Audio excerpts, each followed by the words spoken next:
I'm Gerald. 68 years old. For 22 years, I sat on the bench of a county circuit court, deciding who deserved mercy and who didn't.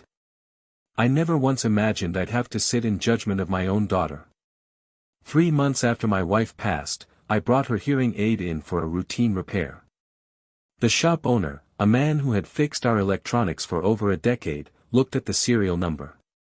He went completely silent. He locked the front door behind me. Then he said the 5 words that ended my morning. And began something far colder. "Judge, you need to check the trust." I stood in that small shop, staring at a screen full of numbers that shouldn't have existed. By the time I understood what I was looking at, my grief had hardened into something with a purpose. Before I go any further, tell me where you're listening from tonight, friend. And if you've ever had someone you trusted completely turn out to be a stranger, hit that like button for me. Right now. For 22 years, I wore a black robe. 5 days a week. In a courtroom in Central Ohio. Before that, I spent a decade as a prosecutor. And before that, for years putting myself through law school. Working nights at a hardware store. I built my career the slow, honest way. Case by case. Ruling by ruling. Until men who used to call me counselor started calling me Your Honor. My wife, Eleanor, was the reason any of it held together. She raised our daughter Melissa almost single-handedly. During the years I worked 80-hour weeks preparing for trials. She never once complained about the empty chair at the dinner table. I regret that now. More than almost anything. I was a good judge. And a distant father. And I know that distance is part of how we got here. I paid for Melissa's college. I paid for her wedding to a man named Trent. A wedding held at a vineyard that cost more than my first 2 years of salary combined. When I retired 4 years ago, I believed, the way most fathers do, that I had given my daughter everything she needed to build a decent life. I was wrong about that. In ways I am only now beginning to understand. Eleanor died on a Tuesday morning. 3 months ago. The doctors called it a sudden cardiac event. The kind that gives almost no warning. I was at physical therapy for my knee when it happened. By the time I got home, the paramedics were already loading her into the ambulance. Melissa and Trent had been staying with us that week. Helping Eleanor around the house, they said. Because her memory had been slipping. And they didn't want her alone. They told me she simply collapsed in the kitchen. That they called for help the second it happened. I believed every word. Why wouldn't I? Melissa was my daughter. I had signed her report cards. I had walked her down the aisle. But Eleanor hadn't been herself. In the weeks before she died. She'd been forgetful in a way that frightened her. Losing her train of thought mid-sentence. Misplacing things she used every day. It scared her enough that she finally agreed to get fitted for a hearing aid. A modern one. With a caregiver companion app. The kind that can log short audio clips throughout the day. So a family member can help her retrace her steps. If she got confused. I thought it was a small mercy at the time. I had no idea it would become the only witness to what really happened to her. The paramedics returned her personal effects to me. A week later. In a manila envelope. Her wedding ring. Her glasses. And the hearing aid. Still in its charging case. I couldn't open that envelope for weeks. I finally did it 3 days ago. And I decided I wanted the hearing aid cleaned and repaired. Not to wear. But to keep as something of hers. Something small and personal. On my nightstand. I drove it to a repair shop on Maple Street. Owned by a man named Marcus Webb. Who had serviced our computers and phones for years. Who always asked after Eleanor by name. I walked in. The bell over the door rang the same as it always did. I handed him the hearing aid. Told him I just wanted it cleaned. And the battery replaced. I expected a receipt. And small talk about the weather. Instead, the moment Marcus turned the device over. And read the serial number. His face changed completely. He set it down slowly. Like it might burn him. He looked past me. Toward the front window. Without a word, he walked to the door. Flipped the sign to closed. And pulled the blinds shut. "Marcus, what on earth is going on?" I asked. My voice tighter than I meant it to be. He didn't answer right away. He led me to the back room. Where his diagnostic equipment sat. He closed the door. Sat down heavily at his terminal. "Judge," he said. And his hands were actually shaking. As he plugged a small cable into a hidden port on the case. "I need you to see something before you go home tonight. Before you're alone with them again." I felt my whole body go still. "Alone with who?" I asked. He explained that weeks earlier, while running a routine data backup on the caregiver app server, he'd noticed something wrong. A block of audio clips from the day Eleanor died had been deliberately deleted. Sloppily. In a way that left fragments behind. He'd built a redundant backup system years ago. A safeguard most customers never knew existed. He'd spent 2 weeks quietly rebuilding what he could. "I didn't know who to call," he said. "I've been sick over this." The screen flickered to life. Not video. Just audio. Timestamped the morning Eleanor died. I heard our kitchen. The hum of the refrigerator. The clink of a spoon against a mug. Then I heard Eleanor's voice. Thin and frightened. Saying, "Melissa, I don't feel right." And then my daughter's voice. Flat, in a way I had never heard from her before. Saying, "Just sit down, Mom. Trent, don't call yet. Give it a minute." I sat frozen in that chair. As I heard Eleanor's breathing grow shallow. Heard her whisper my name once. Softly. Like she was asking where I was. Then the recording dissolved into static. "That's where the corruption cuts it off," Marcus said quietly. "I'm still trying to recover the rest. Give me a few more days." My mind was a wreck of noise. My wife hadn't simply died. She had asked for help. And the people in that room had waited. Before I could say another word, my phone buzzed in my pocket. "Melissa." I took a slow breath. The same breath I used to take before delivering a hard sentence. And answered. "Hi, Dad," she said. Her voice warm and careful. In a way that suddenly made my skin crawl. "Trent and I are coming by in 20 minutes. We really need you to sign some paperwork with a lawyer today. Get things settled with Mom's estate. You've seemed a little foggy lately, Dad. And we just want everything protected." She hung up before I could respond.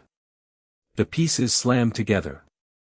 With a force that nearly buckled my knees. My daughter had let her mother die. And now she was coming for me. I looked at Marcus. Whose face was still pale. "Keep working on that audio," I told him. My voice steadier than I expected. "Back it up somewhere safe. And don't answer your phone for anyone but me." I stepped out into the October afternoon. With 15 minutes before they arrived. 22 years on the bench teach you how to read a liar's face. Without them ever knowing you're watching. I let my shoulders drop. I slowed my breathing. Until it rattled faintly in my chest. I let my eyes go soft. And a little lost. When Trent's car pulled up outside my house, I was standing on the porch. Looking exactly like a grieving old man whose mind had started slipping. "Dad, we've been so worried," Melissa said. Climbing out to guide me toward the car. Her hand gentle on my elbow. Her eyes doing something I now recognized. From decades of watching defendants lie to my face. I was just getting your mother's hearing aid fixed, I mumbled. Letting my words slur faintly at the edges. Thought I'd keep it. She and Trent traded a look. Over the roof of the car. A look that told me everything about what they now believed of me. Trent pulled into traffic. Adjusting his mirror. So he could watch my face while he talked. Dad, we need to be honest with you, he began. His voice thick with rehearsed concern. The estate situation is complicated. Without Mom here to help. And with you alone in that house. We're genuinely scared something could happen. And nobody would find out for days. I stared out the window. Keeping my face slack. I can write a check for whatever's needed, I said. That's exactly the problem, Trent said smoothly. You've got assets tied up in the pension. The house. Mom's investment accounts. Without proper management, the tax exposure alone could wipe out a third of it. Melissa turned around. Resting a hand on my knee. With a tenderness that turned my stomach. Now that I knew what I knew. We just want to protect you, Daddy, she said. There are people who prey on men like you. Grieving. Alone. We couldn't live with ourselves if someone took advantage of you. The hypocrisy of it. Nearly broke my composure. Right there in the back seat. It was Melissa who reached into a small bag at her feet. And pulled out a thermos. I made Mom's old chamomile blend, she said softly. It always helped her sleep when she was anxious. Drink up, Dad. It'll settle your nerves. I took the cup with hands that trembled for real. Not from performance. But from pure revulsion. And brought it near my lips. Without letting a drop pass them. Underneath the chamomile, there was something else. Faintly bitter. Metallic. Wrong. When Trent swerved hard to avoid a stalled car, cursing under his breath, I let my wrist jerk. I spilled a generous splash onto the floor mat beneath my shoes. A faint chemical hiss rose from where the liquid pooled. And the rubber began to discolor. Turning a sickly yellow-white. Exactly where it landed. The realization hit me like a gavel strike. The joint stiffness of the last 3 months. The foggy afternoons everyone gently blamed on grief and age. The days I could barely climb the stairs. I was not losing my mind. Someone had been poisoning me slowly. The same way I now feared they had poisoned Eleanor. If you're still with me, tell me in the comments where you're watching from tonight. And if this story has you gripping your seat already, go ahead and hit subscribe. Because it only gets heavier from here. The rest of the drive passed in a fog of controlled fury. Trent pulled into a strip mall on the edge of town. Not the downtown office of Franklin Doyle, the attorney who had handled our family's affairs for 18 years. But a cramped storefront. With a hand-painted sign reading Cobb Legal Services. Franklin would never have let power of attorney paperwork through. Without a week of hard questions. Trent had found himself a lawyer who wouldn't ask any. Inside, a heavy-set man named Dennis Cobb greeted me. With a damp handshake. And a stack of documents already prepared. Tapping a pen against the signature line. I reached for it. Let it hover. Then let out a violent, racking cough. That doubled me over. And sent the pen skittering to the floor. I'm so sorry, I wheezed. Rubbing my chest. I can't read a word of this without my glasses. I left them on the kitchen counter. Melissa, your mother always told me never to sign anything I couldn't read myself. The silence that followed was heavy enough to choke on. Trent's jaw tightened. A vein rising along his neck. Before Melissa smoothly stepped in. Gathering the papers. Telling me to take all the time I needed. That night, Melissa announced she'd stay in the guest room. To keep an eye on me. After my coughing fit. She wasn't there to care for me. She was there to make sure I finished my dose. When she brought me tea and a small white pill before bed, claiming it was a vitamin Trent had picked up at the pharmacy, I nodded gratefully. Tucked the pill under my tongue. And swallowed only water. The moment her footsteps faded down the hall, I spit the dissolved pill into a napkin. And poured the tea into the potted fern by my study door. Wiping the mug clean before returning to bed. I woke the next morning to the clearest sunrise I'd had in 3 months. My hands didn't shake. My knees didn't ache the way they had every single day since Eleanor died. I walked past the study. And found the fern completely withered overnight. Its leaves blackened. The soil beneath it stained an unnatural yellow. If I had swallowed what they'd given me, I might never have woken up at all. Something cold and clear settled over me. Looking at that dead plant. The little girl I had walked down the aisle no longer existed. Not in the way I had believed. Whatever she had become, I would have to treat her exactly as such. And that thought cost me something real. I want to be honest with you here. Because I think it matters. I did not stop loving my daughter that morning. I grieved for who she used to be. Even as I understood what she had become. And that grief sat right alongside my anger. For the rest of this story. The way real grief always does. Downstairs, Melissa was humming at the stove. Stirring eggs. Like she hadn't tried to poison her own father 12 hours earlier. I played my part. Weak and grateful. Until Trent's phone buzzed on the counter. And his face went pale. He snatched it up. Rushed out to the back porch. Pacing anxiously. His voice dropping to a hiss I could only partly make out. The moment Melissa stepped down to the basement for laundry, I moved fast. 22 years of watching bailiffs and courtroom security had taught me plenty about locks. Trent's briefcase sat unguarded on the counter. 3 turns of a paperclip against the tension pins. And it popped open. Inside, beneath a stack of brochures, was a thick, freshly notarized document. An amendment to Eleanor's trust. One Franklin had never drafted. Adding a clause that if I died within 6 months of Eleanor's passing, the entire estate would bypass the charitable foundation we'd built together. And transfer entirely to Trent and Melissa. Eleanor had passed 3 months earlier. They needed me gone within 90 days. I heard Trent's footsteps returning. And shoved the document back into place. Just as he walked in. His tie loosened.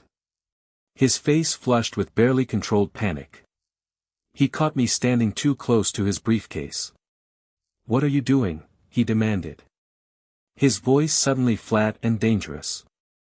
I let my shoulders sag. My face go vacant. "Looking for a pen, son. This tea's gone cold. And I can't find the sugar." Suspicion drained slowly from his face. Replaced by the same quiet contempt as always. As I shuffled toward the hallway, I paused just out of sight. And heard him mutter to Melissa when she returned upstairs. His voice tight with fear. "They want the rest of what I owe by the end of the month. Or they stop being patient." Melissa's voice, cold and businesslike, answered. "It's working. He's just stubborn. We double the dose tonight. This is over by the weekend." I spent that afternoon at a private lab across town. Paying triple the standard fee for same-day results. On the tea residue. And the ruined soil. Hours later, a tired chemist slid a report across his desk. And told me grimly that the substance was a heavy metal compound. Nearly untraceable in a standard autopsy. Designed to mimic the slow decline of age. Before triggering sudden cardiac failure. The exact profile of symptoms Eleanor had suffered. 4 months before she died. They hadn't simply let her die. They had been killing her long before that final morning. And now they were doing the same to me. Racing against a 90-day deadline. That would hand them everything. That evening, I drove to Franklin Doyle's office and laid the toxicology report and photographs of the forged trust amendment on his desk. His face went the color of ash as he read. "We could call the police right now," he said finally. His voice flat with restrained fury. "But Trent will lawyer up. Claim you're confused. Drag this out in probate court for years. While he spends whatever's left." I told him I didn't want a quiet arrest. I wanted the truth exposed. Publicly. Permanently. With nowhere left to hide. Franklin's investigators spent the night digging. And by morning, they'd found the truth. Trent wasn't the successful contractor he claimed to be. He'd quietly borrowed nearly $6 million. From men who did not send friendly reminders. Funding a failed real estate development that had collapsed a year earlier. He wasn't just greedy. He was cornered. Desperate in a particular way that makes a man capable of things he never imagined himself doing. An understanding that didn't excuse him. But it did explain him. We built a trap. Franklin isolated $3 million into a new account. Wrapped in a narrow, specific power of attorney. That would let Trent move funds only within that single account. One quietly flagged for federal monitoring. If Trent wired that money offshore to settle his debts, he'd be committing wire fraud. In full view of federal investigators already alerted and waiting. I went home and played my part one final time. Telling Trent I felt too overwhelmed to sign everything at once. But wanted to offer this smaller account as a show of good faith. Greed overpowered his caution instantly. He signed without hesitation. And within the hour had wired the entire amount overseas. The trap had closed. And neither of them knew it yet. That same afternoon, my phone buzzed with an urgent message from Marcus. He'd finally recovered the last 20 seconds of corrupted audio. "Come now," he wrote. "It's worse than we thought." I drove across town. With my knuckles white on the wheel. Unsure what could possibly be worse than what I already knew. In the back room of his shop, Marcus played the fully restored recording. And I heard at last the missing seconds. Trent's voice, low and steady, saying, "Just a little longer. She's almost done. Then it's just your dad we've got to worry about." And Melissa, my daughter, replying without a shred of hesitation, "He won't suspect a thing. He never does." Then Eleanor's breathing stopped. And the recording went silent for good. I sat in that chair. And felt the last of my grief burn into something colder. And something far more useful. Tomorrow night was Trent's 40th birthday. A lavish party at the country club he'd rented on my dime. 300 guests. Including the very men he owed money to. Dressed up as legitimate business partners. I told Marcus what I needed. The audio exported onto a small drive. I would handle the rest myself. The next evening, I stood in front of my bedroom mirror. Straightening my tie. Feeling the weight of that drive resting against my chest. Like a coiled spring. For 3 months, I had practiced weakness. Tonight, that performance ended. I walked into the ballroom with my spine straight. And my eyes clear. I watched the exact moment Melissa saw me across the room. And went rigid. Her hand tightening on Trent's arm. He turned. And whatever he saw on my face made his easy smile falter. For just a second. Before he covered it. He intercepted me near the bar. "Dad, you look different tonight. Feeling okay?"